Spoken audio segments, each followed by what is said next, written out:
YG와 JYP의 책걸상. 책에 관한 걸쭉하고 상큼한 이야기. YG와 JYP의 책걸상이 찾아왔습니다. YG 강영구입니다. JYP 박재영입니다. HB 김원비입니다. HB 김원비님 반갑습니다. 네, 반갑습니다. YG도 뭐 반가워요? 네. 뭐요 지금? 네이버에서 무정님, 설 연휴 기간 틈틈이 2권의 책을 읽었습니다. 우아하고 호쾌한 여자축구, 작은 불씨는 어디에나. 두 책을 다 읽은 분들은 아시겠지요? 제가 얼마나 웃고 울면서 또 가슴 뛰면서 새해 책이 주는 복을 많이 받았을지를요.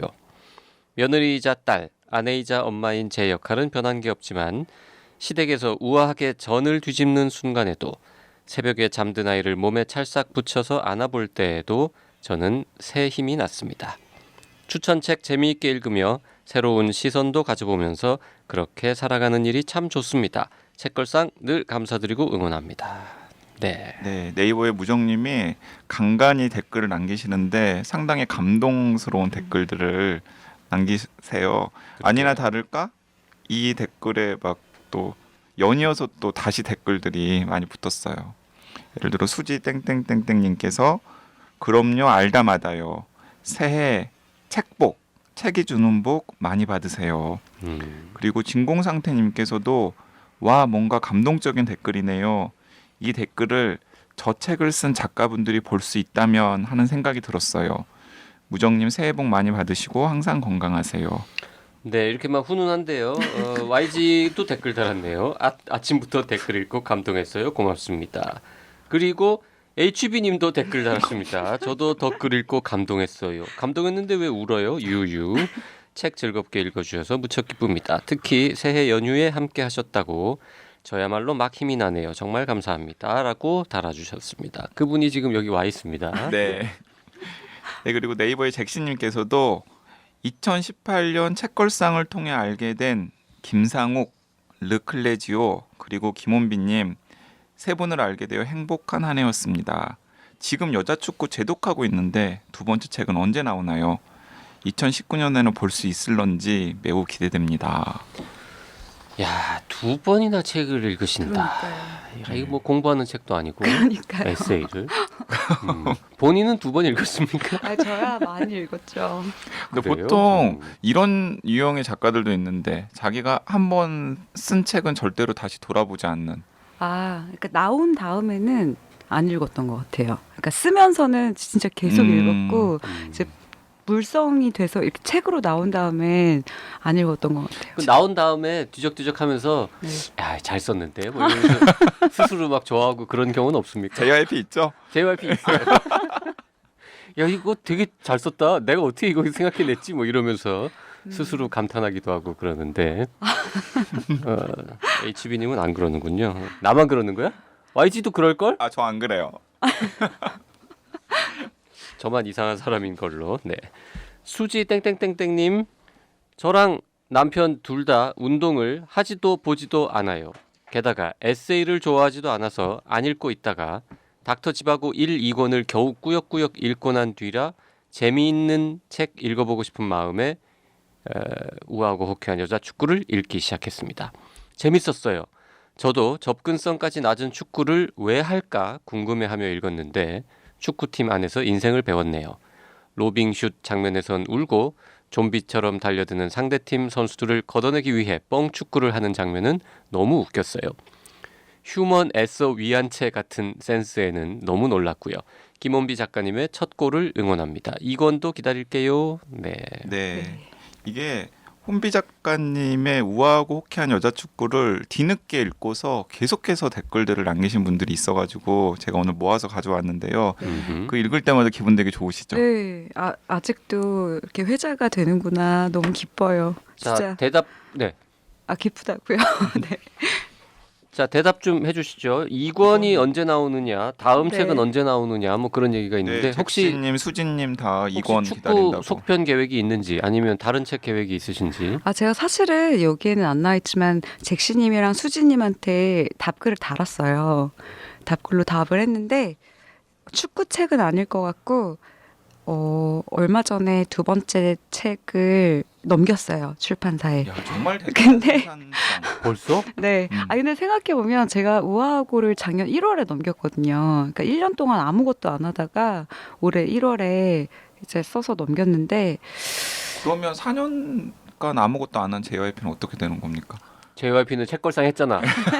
뭘 아무것도 책 안 해. 되게 많이 읽고. 아니 세상에 일이 책 쓰는 일밖에 없나? 그럼요. 다른 일도 있는 거지?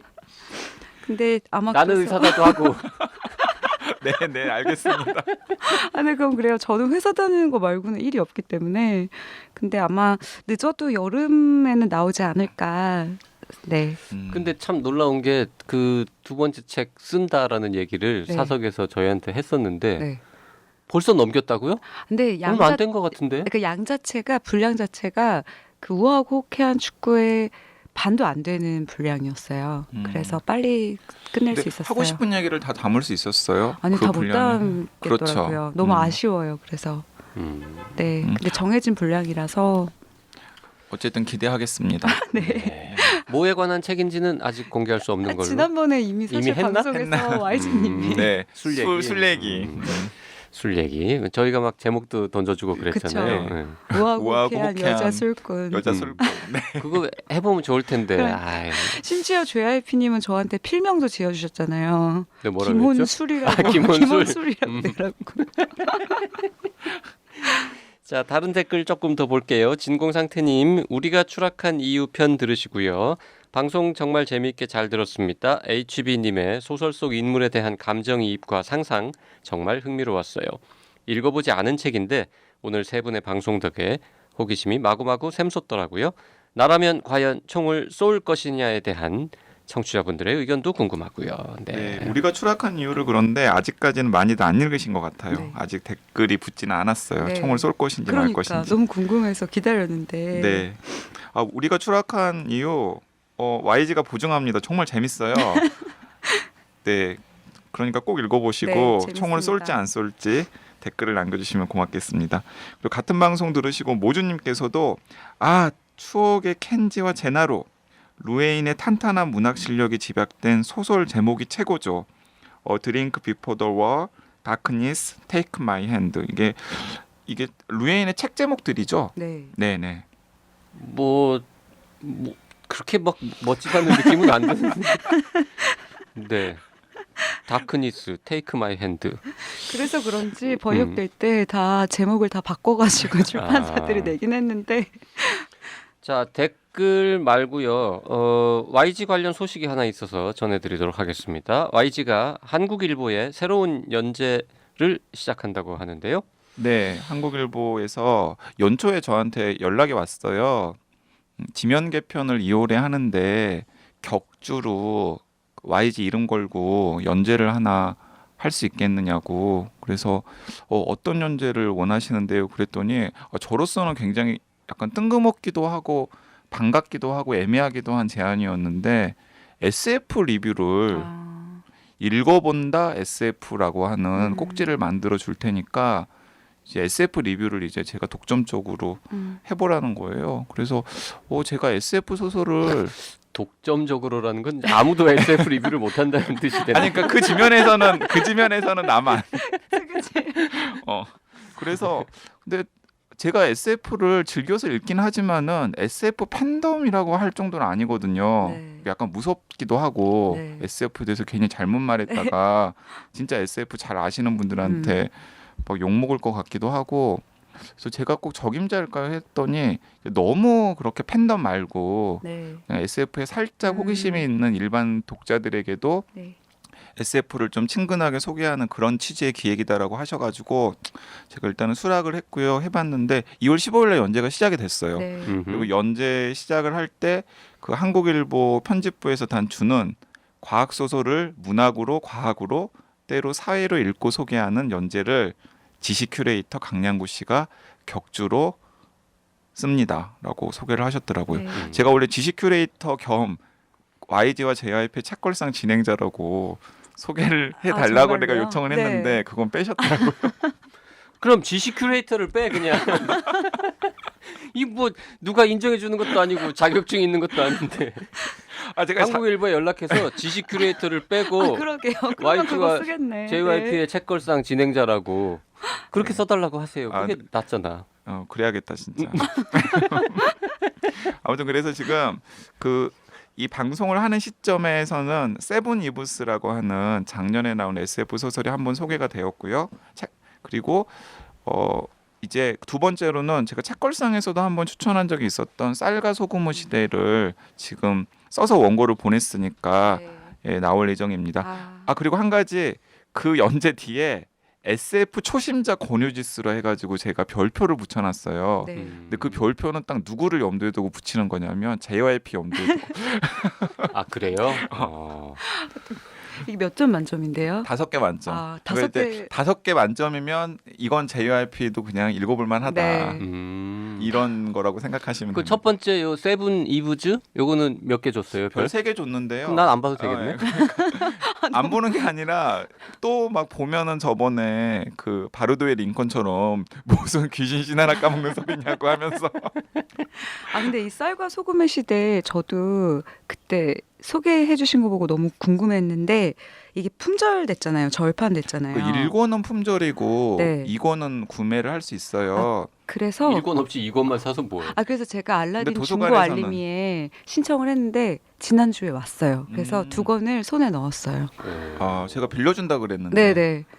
근데 근데 이 쌀과 소금의 시대는 제가 너무 좋아하는 책이어가지고 일단 네. 양해를 구했어요. 이런 상태인데 혹시 이 칼럼으로 다시 그 작가의 책이나 쌀과 소금의 시대가 이제 다시 뭐 이렇게 독자들을 만날 네. 수도 있을 수도 있으니까 한번 해보자고 했더니 뭐 답이 없으시네요.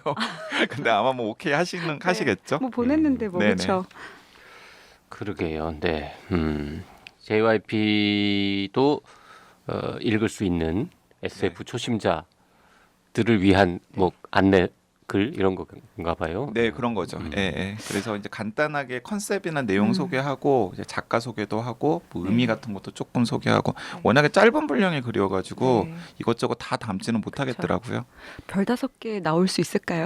별 5개 너무 나올 수 궁금한데. 있어요. 그래요? 제가 몇 개 생각해 놓은 게 있어요. 있는데 JYP님이 좋아할. 지금 그 읽어본 SF 중에서 골라서 써도 한참 쓰겠죠. 격주면. 그렇죠. 그래서 이제 얘기를 하기는 이런 식으로 이야기를 했어요. 한 달에 2번 정도잖아요. 네. 그러니까 처음에 한 번은 약간 신간 중심으로 그리고 다음에 한 번은 한 2000년대 이후에 나온 SF 소설인데 좀 많이 읽었으면 네. 좋을 법한 그런 식으로 좀 분배를 해서 써보려고 합니다. 그 한국일보에서는 YG를 어떻게 알고 그런 연재 청탁을 했을까요? 그 최문선 기자님이라는 분이 연락을 해주셨는데요. 저랑 통화했더니 너무 좋아하시는 거예요. 왜? 아이돌이랑 통화한 기분이라고. 아이고. 최모 기자님은 진짜 아는 사람이 별로 없나 보네요. 유명한 사람 아니 기자인데 어떻게 그렇게 유명한 사람하고 통화도 해본 적이 근데 제 없으실까? 주변에도 YG님 팬이 되게 많더라고요. 그래요. 네, 나름 아이돌이세요. 취향이 독특한 사람은 항상 있을 수 있잖아요. 네네네. 알겠습니다. 네. 전 왜 이렇게 그런 얘기 듣는데 자꾸 화가 나는지. 오늘 여러 번 버럭한 것 같은데 이게. 나이 한 살 더 먹으니까 화가 느는 것 같아요. 오늘 뭔가 신기가 좀 꼬이셨어요. 계속해서. 아니 오늘 상당히 기분 좋습니다. 사실은. 오늘 그 다루는 책이 네, 야 이거 별로 기대 안 하고 읽었는데 너무 좋았죠. 이거 괜찮죠? 걸물이던데요 이거. 네. 예, 이야. 제가 SF 연재를 한다라는 이야기를 하는 것도 오늘 다룰 책을 소개를 하는 빌미를 제공하기 위해서 제가 드린 건데요. 오늘 진짜 YG와 JYP의 책걸상 시작하면서 계속해서 제가 JYP한테 SF를 읽혀보려고 노력을 했지만은 무시당하고 네. 까이고 네. 비웃음 당하고 그랬거든요. 그런데 읽었어요. 그래서 처음입니까 우리가? SF 소설은 처음입니다. 제가 그렇게 아예 전혀 안 읽지는 않는데. 근데 어쨌든 YG와 JYP 책걸상 하는 동안은 처음이었어요. 네. 그런데 심지어는 뭔가 반응이 나쁘지 않다고 하니까 네. 야, 좋네요. 이거는 굉장히 훌륭한 책이더라고요. 그렇죠. 딴 SF 책도 다 이래요. 그러면 나 이제 읽으려고. 아니 진짜로 이거 굉장히 재밌었습니다. 오늘 소개할 책이 뭐냐면 켄 리우라는 사람이 쓴 종이 동물원 이라는 네. 책입니다. 심지어 SF 소설이고 JYP가 SF 소설 안 읽는 데다가 단편 소집도 안 읽잖아요. 그러니까요. 근데 이 종이동물원은 SF 소설이면서 단편 SF 소설 14편을 모아놓은 음. 네. 심지어 단편 소설집이에요. 소설집이에요. 그리고 싫어하는 이유가 또 있어요. 이거 560쪽쯤 됩니다. 네. 맞아요. 네, 400쪽이 넘죠. 단편이죠. SF죠. JYP가 싫어할 만한 이유가 세 가지나 있는데 네. 그럼에도 불구하고 하도 이자들이 괜찮다고 꼬셔가지고 제가 넘어가서 읽었는데 진작 좀 더 강력하게 꼬시지 그랬어. 아니 제가 그냥 딱 권유했으면은 아마 안 읽으셨을 건데 오늘 책을 고른 순서가 혼비 작가님 네. 순서잖아요. 혼비 작가님이 종이동물원 너무 좋았다고 네. 이거 하자고 하니까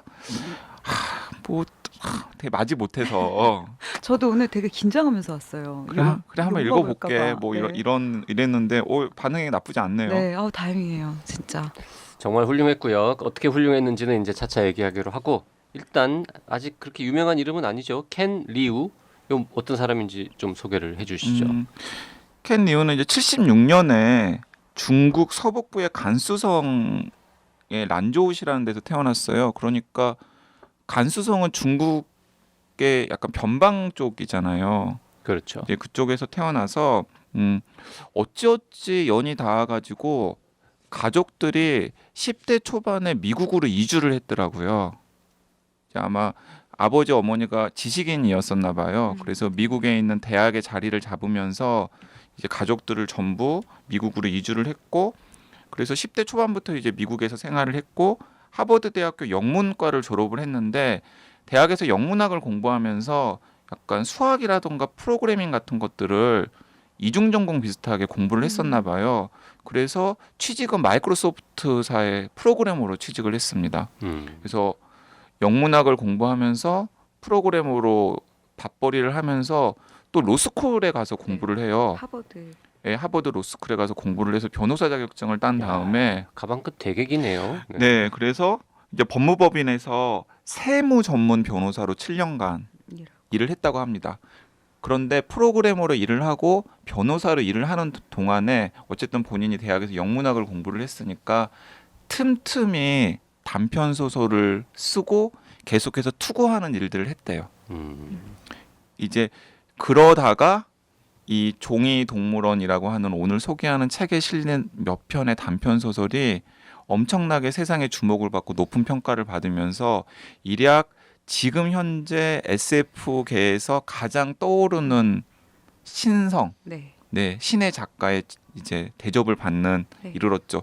그래서 지금은 비정기적으로 법률 컨설팅을 해주면서 밥벌이를 하면서 전업 작가 비슷하게 글을 쓰시는 중이라고 하더라고요. 아니, 이 작가 이력부터가 너무나. 너무 SF 판타지적이어가지고 네. 그러니까 중국 대단한. 변두리에서 태어나서 네. 10대 초반에 미국으로 이주를 했고 네. 하버드 대학교에서 영문학을 공부를 했는데 첫 직장은 프로그래머고. 마이크로소프트에서. 네. 그리고 또 무슨 조세 전문 변호사로 7년간 일을 하다가 네. 그 사이에 이제 밤에 시간 날 때마다 단편을 습작을 해서 각종 상을 휩쓸고 정말 대단한 작가인 것 같아요. 그 엄친아 계열이군요. 그런 것 그러니까. 같아요. 네. 그 외모는 어떻게 생겼나 궁금해서 찾아보니까 그냥 동네 아는 중국인 외모 형 평가를 같이 그냥 생겼더라고요. 외모 평가를.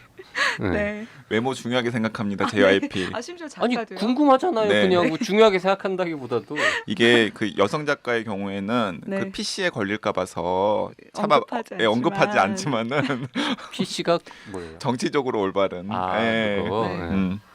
그 외모 여성 작가에 대해서도 얘기했었는데요. 네. 과거에도. 보통 미인일 때 이야기를 하시죠. 네. 네, 넘어가는 걸로. 네 넘어가는 걸로. 네. 이런 이제 그 이력을 가진 분이 소설을 쓰는데 이게 SF라고 하기에는 뭔가 설명이 좀 부족한 것 같습니다. 맞아요. SF 소설이라고 하면은 저는 뭐 이렇게 생각을 하는데 만약에 켄 리우라는 작가의 작품을 SF라는 카테고리에 묶어 놓고서 치워버리면 네. 되게 어줍지 않은 견해긴 하지만은 21세기 미국 영문학의 네. 가장 중요한 성취 중에 음. 하나를 그냥 치워버리는 것과 비슷하다는 생각이 네. 들어요. 그 약간 좀 식상한 네. 그런 표현이긴 하지만 네. 그리고 YG가 저런 얘기 가끔 하는데 네. 사실 뭐 그렇게까지 얘기하냐 이런 마음이 들 때도 있는데 이건 진짜 공감이 갑니다. 네. 게다가 이걸 SF라고 한정을 지었을 때 제 주변에 하드 SF 팬들은 킬리우를 별로 안 좋아하더라고요. 이거는 네. 야 이게 무슨 SF냐 이렇게 네. 얘기할 수도 있을 것 왜냐하면 뭐 그러니까 그래서 이제 캔리우 스스로도 이렇게 이야기를 해요. 그러니까 뭐 자기한테는 SF 소설인지 판타지 소설인지 별로 중요하지 않고 네. 심지어는 이게 그냥 장르 소설인지 네. 아니면 본격 문학인지도 별로 중요하지 않다. 그러니까 그 경계가 별로 중요하지 않다라는 거고 실제로 어떤 카테고리에 넣어놓고 봐도 굉장히 훌륭한 소설들인 것 같아요. 제가 보기에는.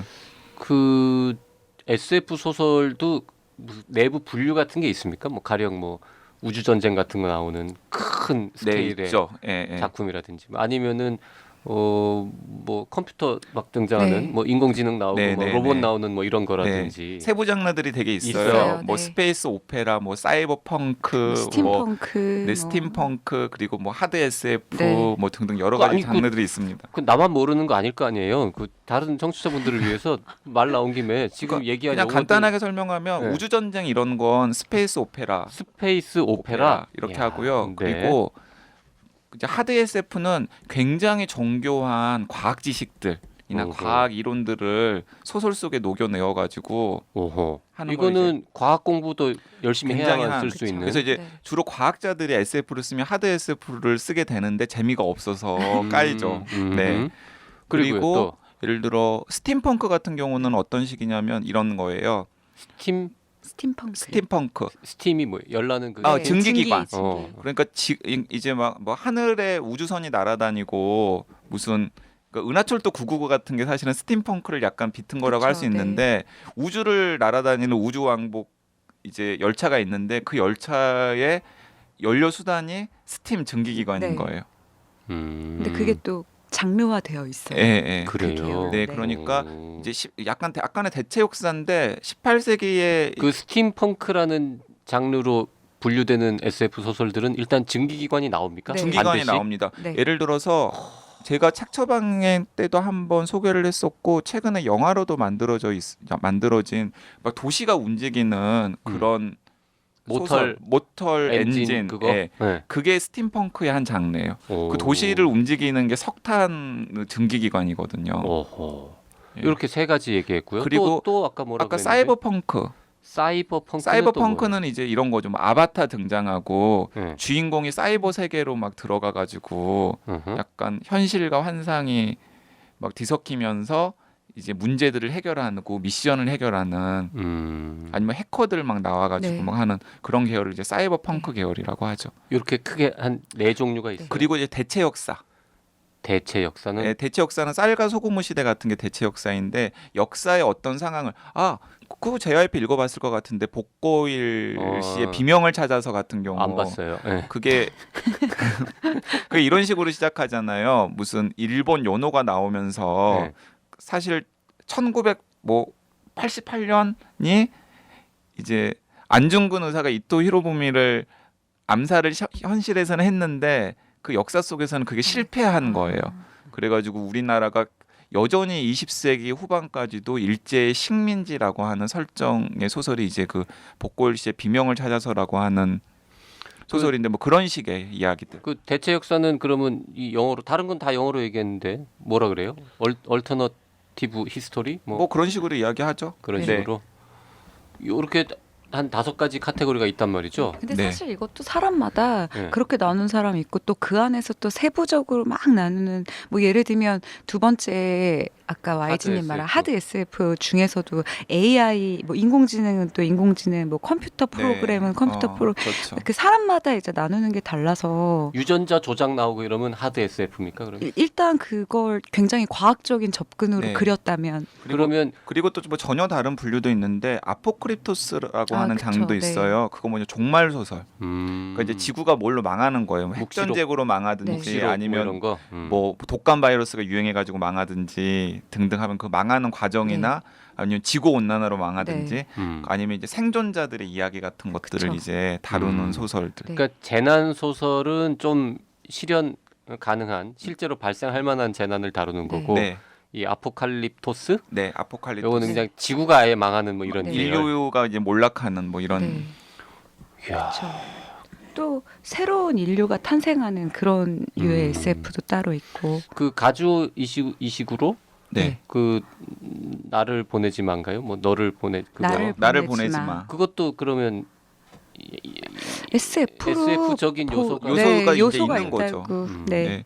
그래서 이제 켄 리우라는 작가를 설명하기 위해서 이제 어쨌든 본인의 아이덴티티를 SF 작가라고 하고 있으니까 SF에 대해서 지금 이야기들을 많이 하고 있는데 사실 갈수록 흔히 이제 굉장히 높은 성취를 인정받은 심지어 노벨상을 받은 작가들도 SF적인 요소들을 네. 막 차용해가지고 작품 속에 녹아내고 있고 또 정반대로 SF 소설가로서 대접을 받은 사람들이 뭐 주류 문학 독자들한테 재발견되어가지고 네. 굉장히 이제 많은 인기를 얻기도 네. 하고 등등등의 이제 상황이 그쵸. 벌어지고 있는 것 같아요. 네. 요렇게 SF 다양한 장르가 있는 거를 그 HB님은 원래 아셨던 거죠?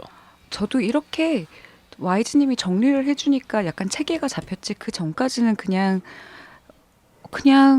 경계 자체가 요새 SF 자체가 워낙 이제 한 종류, 두 종류, 세 종류 정도가 계속 이렇게 교배가 되면서 만들어지니까 네. 네 저도 이렇게 체계화돼서 생각한 적은 없었어요. 그러니까 이런 이제 뭐 카테고리 구분이 사실 큰 의미는 없어요. 네. 그런데 뭐 가끔씩 이제 SF에 대한 소개를 보면 이제 뭐 이건 스페이스 오페라 계열이다 그쵸. 뭐 이런 네. 식의 이제 소개 글들이 있으니까 네. 그냥 잡지식으로 알아두면은 아 저런 이런 종류의 우주 전쟁 다루는 내용인가 보다 뭐 그쵸. 이런 식의. 그러니까 뭐 테드 창만 해도 지금 저기의 카테고리에서 뭘 어떻게 묶을 것이냐 하면 또 이 장르도 쓰고 이 장르도 쓰니까 맞아요. 모르겠듯이 그 이렇게 여러 개의 카테고리 중에서 특히 어떤 분야를 잘 쓰는 작가들이 있을 거 아닙니까? 있죠. 네, 한두 네. 개에 주로 집중하는 맞습니다. 사람들. 예, 예. 근데 쭉 듣다 보니까 켄 리우라는 이 친구는 참 대단한 게 이거 여러 개를 다 썼는데 써요. 그렇죠. 이 책 한 권에 이 종이동물원에 있는 종이동물원 책에 묶여 있는 14편의 뭐 단편이라고 약간 긴 중편스러운 소설들이 진짜 굉장히 다양한 장르들이 다 걸쳐 네. 있잖아요. 예, 신기했어요. 네. 그래서 야, 자 그러면 테드 창 얘기 하셨는데 테드 창은 요새 이제 극한 직업에 나와가지고 더 그래요? 유명해질 것 같은데. 극한 직업 영화? 네, 영화에 테드 창이 아니 나와요? 극한 직업 영화에 영화 아직 안 봤어요? 네, 안 봤어요. 저도 안 봤는데 네. 거기 테드 창이 테드 왜 창 나오지? 본인 지금 깜짝 놀랐잖아요. 자기가 한국에 있는 영화에 나왔다고. 아, 근데 뭐 닮은 사람이 나오는 거예요? 아니 이름이 나와. 아 정말? 극한 직업이에요? 테드 창이? SF 작가 테드 창이랑 전혀 상관이 없는데 아 깜짝 놀랐어. 네. 네. 그냥 그 작가 이름으로 등장하는 게 아니라 네. 그냥 등장 인물 중에 하나. 그것도 한국 사람이고 네. 그 뭐 양아치 내지는 뭐 깡패 뭐 건달 계열의 이제 네. 마약 뭐 범죄 뭐 이런 거 저지르는 사람인데 네. 극중 캐릭터의 이름이 테드 창이에요. 아. 그 이병헌 감독한테 전화 좀 해봐봐. 아. 알고 쓴 건지. 아, 근데 이병헌 감독도 모르고 쓴 썼대요. 거- 아, 모르고 썼대요. 네, 이병헌 감독이 그렇게 SF를 창이라는- 좋아하는 작가는 아닌 아 그럼 좋아하는 테드 감독은 창 아닌가 굉장히 봐요. 유명한데. 아니 저도 좋아하진 않지만 그렇게 유명한 작가가 있다는 거는 알잖아요. 네, 근데 이병헌 감독한테 확인을 했더니 그 그냥 전혀 썼다고? 관심 전혀 이제 상관이 없는 아, 네. 본인이 직접 확인했어요. 본인 아니 제가 확인한 건 아니고요. 그런 이제 뉴스가 나오는. 그런 뉴스를 봤어요. 네. 그렇구나. 자, 켄 리우의 종이동물원이라는 책을 이제 얘기를 해야 되는데 뭐 1부는 뭐 거의 다 끝나가네요, 벌써. 그런데 이 얘기부터 하죠. 이제 켄 리우가 유명해진 게 이 종이동물원과 같은 제목의 단편 소설 때문에 유명해졌어요. 네. 근데 왜 유명해졌냐? 2012년에 상 3개를 한꺼번에 다 받은 거예요. 그 종이동물원 단편이. 무슨 근데 상을 그러니까 받았는데요? SF계에서 제일 권위 있는 상으로 꼽는 게 휴고상이라는 상과 네뷸러상이라는 상인데 그 두 개가 어떤 차이가 있냐면 휴고상은 그 매년 SF 컨벤션이라고 하는 SF 팬덤들이 모이는 행사가 있대요. 근데 그 행사에 참여한 사람들 한 700명 정도가 투표를 해가지고 작년에 나온 소설 중에 최고 근데 이제 그걸로 종이동물원이 꼽힌 거예요. 팬들이 직접 뽑아서 뽑은, 더 예. 의미 있는 상. 그리고 휴고 그리고 네뷸러상은 이제 그 미국 SF 판타지 작가 협회, 그러니까 SF 작가들이나 SF 평론가들이 모여가지고 작년에 나온 SF 소설 중에서 최고 상을 주는 거예요. 그러니까 팬들이 주는 상과 약간 작가들이나 평론가들이 주는 상으로 이제 양분이 되어 있는데 일단 그 휴고상이랑 네뷸러상을 이 종이동물원이라고 하는 단편이 동시에 받은 거예요. 어허. 그런데 그런 경우는 종종 있어요. 그러니까 휴고상, 네뷸러상을 동시에 받는 건 그렇게 큰 뉴스는 아니에요. 그런데 거기에 세계 판타지 문학상이라는 게 있거든요. 그건 또 뭐예요? 세계 판타지 문학상도 비슷해요. 그 휴고상이랑 비슷한데 세계 판타지 컨벤션이라고 할로윈데이 즈음에 이제 판타지 팬들이 2주 정도 모여가지고 난장을 벌이는 행사가 있는데 거기에 모인 팬들이 후보들을 선정을 하고 이 판타지 작가들이나 평론가들이 이제 전문가들이죠. 전문가들이 이제 다시 이제 심사를 해가지고 작년에 나온 소설들 중에서 최고의 판타지 소설을 이제 세계 판타지 문학상이라는 걸 준대요. 근데 이 세 개를 2012년에 켄 리우가 최초로 지금까지 이런 경우는 없었다는 예, 거죠. 없었던 거죠. 네. 그러니까 예를 들어서 그러니까 뭐 휴고상, 네뷸러상을 동시에 받은 경우는 네. 있었지만 거기에 세계 판타지 문학상까지 그 아까 그 참 얘기하다가 말았는데 SF는 이렇게 여러 개의 그 세부 장르가 있다고 네. 했는데 판타지는 또 딴 거죠, 그러니까. 예, 판타지는 또 다른 거죠. 이거는 뭐예요? 또 이게 또 제가 말을 잘못하면 막 SF 팬덤, 판타지 팬덤들한테 욕 바가지로 먹을 것 같은데 판타지도 되게 다양한 계열이 있죠. 예를 들어 그 세계 판타지 문학상 수상작 중에 뭐가 있냐면 무라카미 하루키의 해변의 카프카 같은 소설도 받았고요. 그리고 해리포터, 해리포터. 예, 그리고 반지의 제왕. 뭐 얼음과 불의 노래 그렇죠. 네. 이런 것들을 이 판타지 문학상을 받은 작품들이거든요. 그러니까 대충 굉장히 판타지도 여러 가지 장르가 있다라는 게 머릿속에 연상이 되시죠. 그러니까 판타지는 SF보다 더 비현실적인 그렇죠. 약간 내용을 오컬트의 비현실적이고 약간 환상적인 요소들. 네. 그러니까 예를 들어서 SF가 2460년쯤에는 생길 수도 있는 일을 다룬다면 네.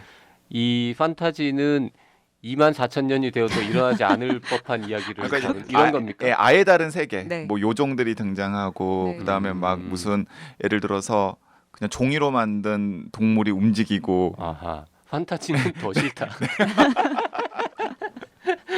SF보다 더 관심이 안 가는데요. 그건. 테마록 같은 거 아니, 있잖아요. 테마록. 아니 예를 들어서 테마로 안 예를 들어서 네. 바루드의 링컨 같은 경우도 싫어했잖아요. 그래서 판타지 소설 판타지를 좋아하는 독자들은 이것도 판타지 계열의 소설이다라고 할 수도 있죠. 아하. 그러니까 어쨌든 두 개가 일부 겹치기도 하지만 기본적으로 SF라는 장르가 있고 판타지라는 장르가 있는데 이거는 심지어 같은 단편이 양쪽 분야의 최고로 권위있는 상을 동시에 다 받았다. 받은 거죠. 지금까지 이런 소설은 없었다. 이것은 SF인가 판타지인가 이런 거네. 딱. 그렇죠. 이렇게 걸쳐 있었던 소설이 잘 없었던 거죠. 네. 야, 지금 설명을 듣다 보니까 저는 이제 아무런 사전 지식이나 배경 없이 네.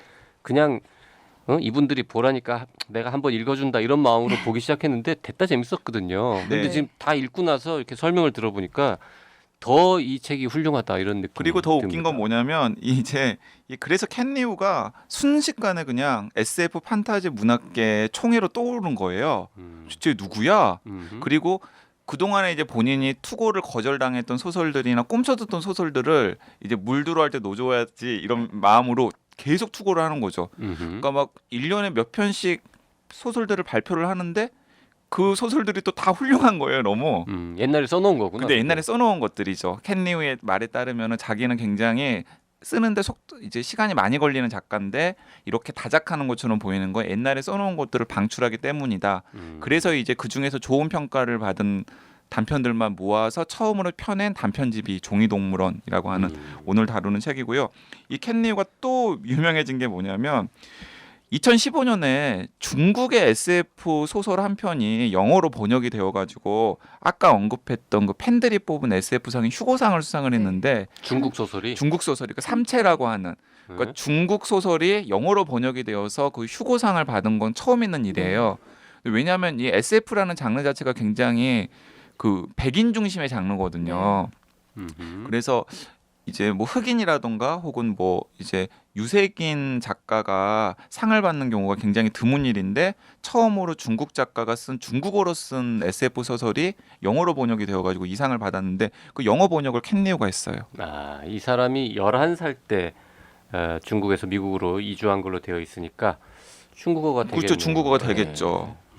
그래서 참 다재다능한. 네. 그래서 나이도 저랑 비슷한데 그래서 약간 질투심이 좀 있는 생기는 뭐 이렇더라고요. 그러게요. 네.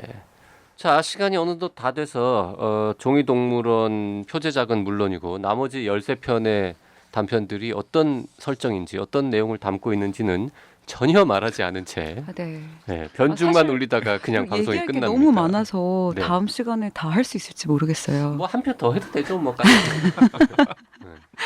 내용만 있으면이야 뭐. 네, 어쨌든 간에 오늘은 이 켄 리우라고 하는 진짜 떠오르는 샛별. SF의 샛별에 대해서도 알아봤고 그리고 뭐 SF 판타지의 뭐 여러 가지 잡다한 지식들을 좀 배경 설명 드렸고 이 종이동물한 책이 너무 훌륭하다. 심지어 SF 거의 안 읽고 약간 혐오하기까지 하는 것 같은. 아이, 혐오라니. 혐오는 아니에요. 그냥 그건 안 별로 읽는다며 그럼 별로 왜 안 안 읽어요?